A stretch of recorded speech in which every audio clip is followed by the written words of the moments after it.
What's on YouTube? It's Pete TT coming at you with another Division video. And today, guys, I'm bringing you a video that not only you guys have asked for in comment section and on Twitter, it's something I've thought of doing for a little while because I reckon it's one of the biggest debates, maybe not the biggest, but definitely one of the biggest debates in the Division at the moment, and that's what's better, the MP5 or the Vector. And I thought, how can I do a very good, honest review that gives you everything you need to know to kind of help you make the decision yourself, because I think it is going to come down. All the testing I've done says it is going to come down to your personal opinion. So I thought what I would do is strip the weapons down to their basic form, look at all the kind of numbers that you can get with them and things like that, and just give them to you as clear as day, facts as they come, guys. And yeah, we'll just kind of go from there. So what I'm going to do is pull up a load of images. Now, I thought of trying to record this live, trying to record it as archive footage, and there were so many ways to try and do this, and I struggled, guys. You know, I'm a new channel still. My video editing skills aren't the best yet, so I'm still learning. I thought the best way to do it was with a load of stills. So the first image I'm going to pull up, guys, is the base stats of each weapon. So let's take a look at that. As you can see on screen, both the Vector and the MP5 are craftable items, and they can be crafted at an item level of 31.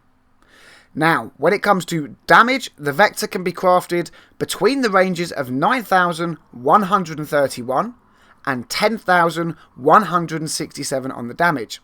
The MP5 does lack a little bit. It only rocks in at 7,534 to 8,383. Now, obviously, guys, you do have to bear in mind that there are very big caliber differences between these weapons. What else then? Well, you can see on screen the RPM for the Vector. Base values, of course, guys, is 750, and the MP5 is 800. So not too much of a difference there.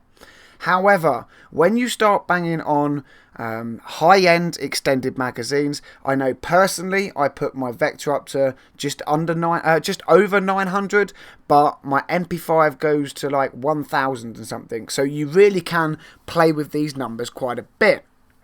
Now here's the next big jump, guys. Obviously, magazine size. You have 20 rounds in the magazine of the Vector. You have 32 rounds in the magazine of the MP5. Again, though, when you start applying high-end magazines, these numbers really do change. So, what's winning so far? It's pretty hard to tell, guys, because when you look at the Vector, yes, it's got a lower magazine, but it does more damage. So, the smaller magazine means you are reloading more often, but you are doing more damage per shot. Whereas, yes, the MP5 does less damage, but you have a bigger magazine. So I think by the time you crunch the numbers, they kind of come out about even. The next test I went on to do, guys, was on the shooting range. And I'm going to quickly bring up a still for you. This is the shooting range, and you can see I've designated one as close target and one as far target. That is because I did a lot of testing and number crunching on here for these weapons. So the first image I'm going to bring up with these targets is body shots. So what I did is I went against the close target and the far target with each weapon and performed some body shots. Now, the Vector on a normal body shot on the close target, as you can see, hit 10,995 per shot. The MP5 only rocked in at 8,754. Big difference there, guys. When it came to the crit shot, the Vector came in at 17,702. The MP5 came in at 16,370. So the crit hit numbers, there's not as big a difference between the crit hit shots as there are the normal shots. So I really don't know what to say about it, guys. You know, the Vector is obviously coming out with higher numbers and better numbers.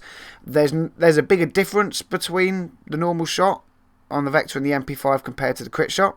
Let's move on then to the far target. That is obviously the one on the left at the back. So on the far target, the Vector came in with a normal body shot of 9,507. The MP5 came in with 7,847. Again, quite a bit of difference between the two numbers. Crit shot. On the Vector, again, we're still talking body shot, guys. It came in at 15,306. The MP5, however, came in at 14,673. So again, the normal shots on both weapons differ quite a lot.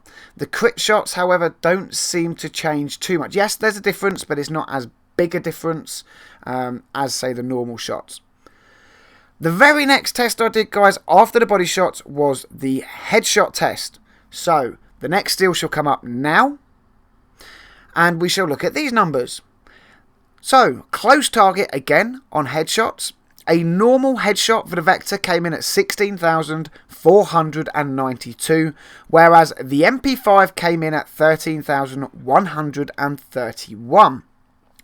The crit shot for the Vector came in at a whopping 30,676, whereas the MP5 only strolled in at 27,838.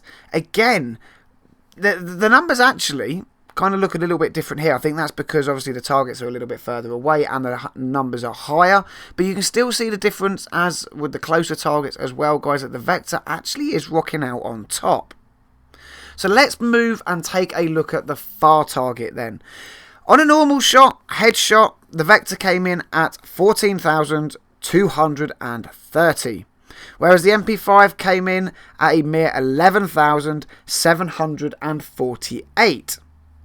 Again, a bit of a difference, guys. A good few thousand. And I think a few thousand really is worth noted, to be honest.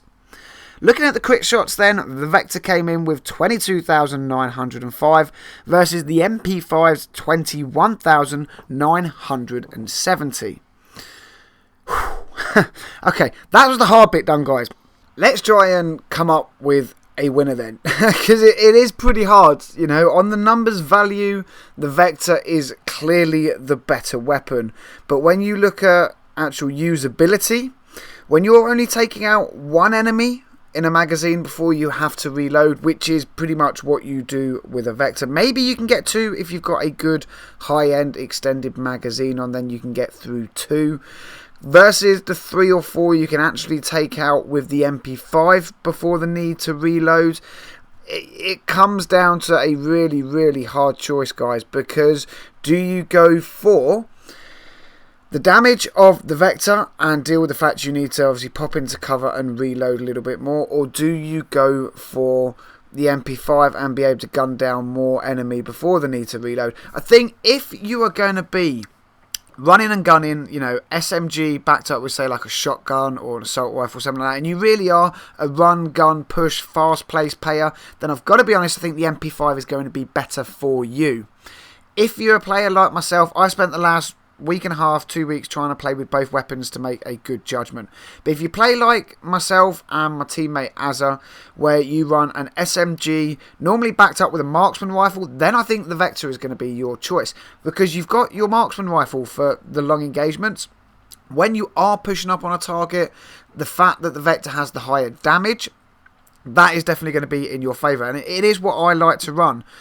So I think that's kind of going to be my opinion and my final outcome, guys. If you run and gun and you like to be up close, personal, and in the face of the enemy or in the face of other players inside the dark zone, I would definitely say go for the MP5. If you're playing more of a up front but also far back, so marksman rifle backed with an SMG, then I would say your Vector. But, guys, I would love to hear your comments on this. You've seen all the evidence I've had to give you, all the testing I've done. That was my opinion. What's yours? Let me know in the comment section down below.